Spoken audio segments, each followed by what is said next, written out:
When we think of ancient Egypt, we picture towering pyramids, golden pharaohs, and hieroglyphs telling epic tales.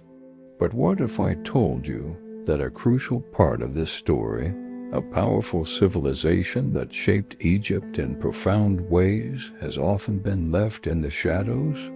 Today, we're journeying south beyond the familiar borders of Egypt to uncover the incredible story of the Nubian kingdoms and their untapped influence on one of history's greatest empires. For thousands of years, the relationship between Egypt and Nubia, the land we now know as southern Egypt and northern Sudan, was a dynamic dance of trade, conflict, and cultural exchange. It wasn't just a one-way street. While Egypt pushed south for Nubia's legendary resources, gold, ivory, ebony, and exotic animals, Nubia was absorbing, adapting, and even challenging Egyptian culture.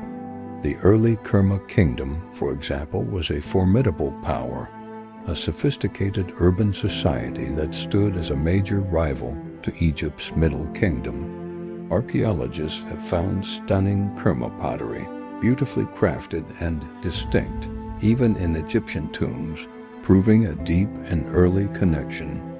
This exchange went far beyond simple trade.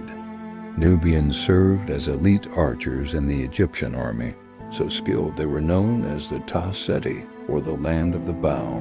Their military prowess was legendary and essential to Egypt's power. But the influence flowed both ways. Nubian leaders adopted Egyptian gods, built pyramids, though with their own unique style, steeper and smaller, and even used Egyptian hieroglyphs. This wasn't mere imitation. It was a strategic adoption of powerful symbols, blending them with their own vibrant culture to create something entirely new and uniquely Nubian. The peak of this incredible story comes with the 25th dynasty. Imagine this. After a period of decline and division in Egypt, it wasn't an Egyptian who reunited the land. It was a line of powerful Nubian kings from the Kingdom of Kush.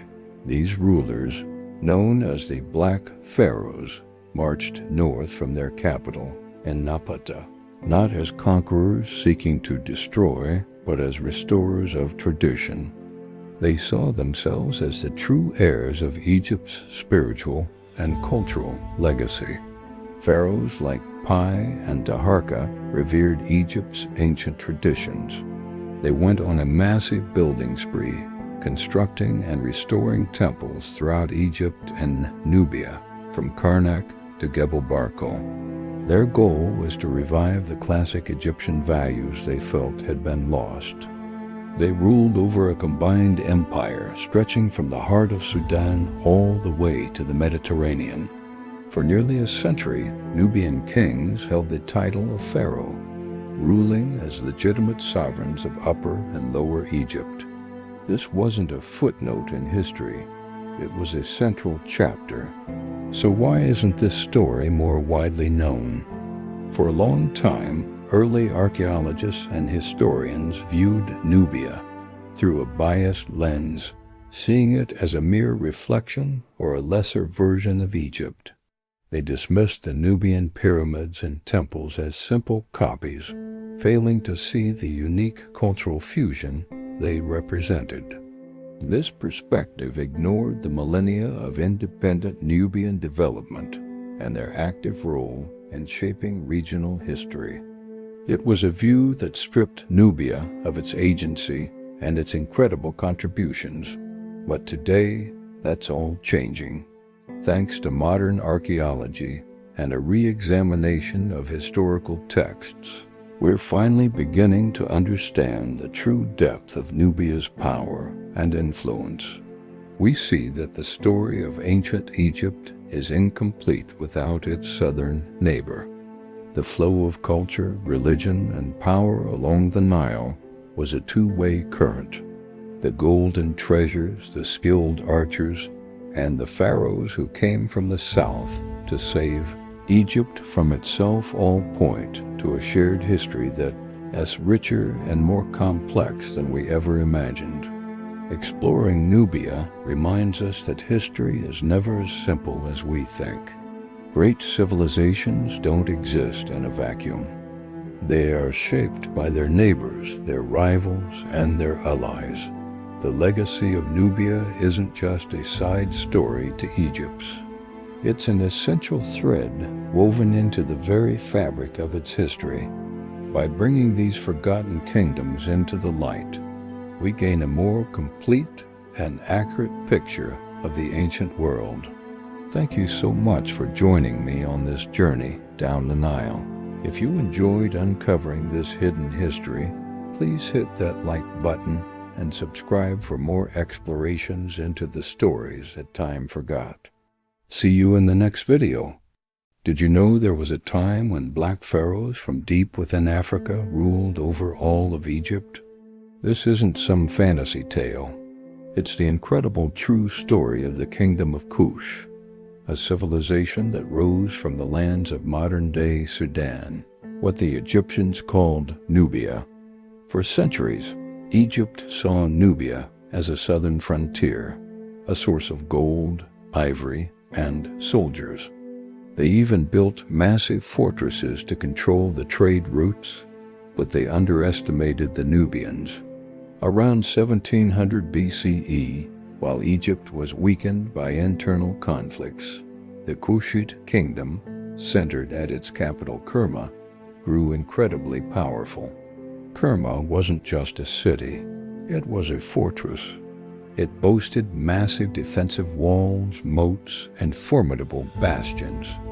Archaeologists have uncovered evidence of a highly organized, wealthy society. Their pottery is a perfect example, exquisite, thin-walled, polished black and red beakers that are considered some of the finest ceramics ever produced in the Nile Valley. This wasn't a primitive tribe. It was a sophisticated rival to Egypt. As Egypt's new kingdom declined, Kush seized its chance. A new Kushite dynasty emerged, not just as imitators of Egypt, but as innovators with their own unique culture. They worshipped their own gods, like the fierce lion-headed warrior god, Apedmak, alongside Egyptian deities. This blend of cultures shows their confidence and distinct identity. Then came the 8th century BCE. A Kushite king named Pi looked north and saw Egypt in chaos, fractured and ruled by petty warlords. Pi saw himself not as a foreign invader, but as a true pharaoh, a devout follower of the god Amun, destined to restore order and piety to the sacred lands of Egypt. He believed he was fulfilling a divine mission. Pi launched a brilliant campaign, sailing down the Nile. He didn't just conquer. He documented his entire journey on a massive granite stela, telling us in his own words why he did it, to unify Egypt under the proper worship of the gods. He founded Egypt's 25th dynasty, the era of the Black Pharaohs. The story doesn't end there. At sites like Tombos, we found burial grounds where Kushite elites and Egyptian-style colonists were buried side by side, sometimes in the same tombs. This suggests a complex relationship of integration and coexistence, not just conflict. The story of Kush is a powerful reminder that history is often told from one perspective, and that there are entire empires waiting to be rediscovered. Thanks for watching, and don't forget to subscribe for more hidden histories.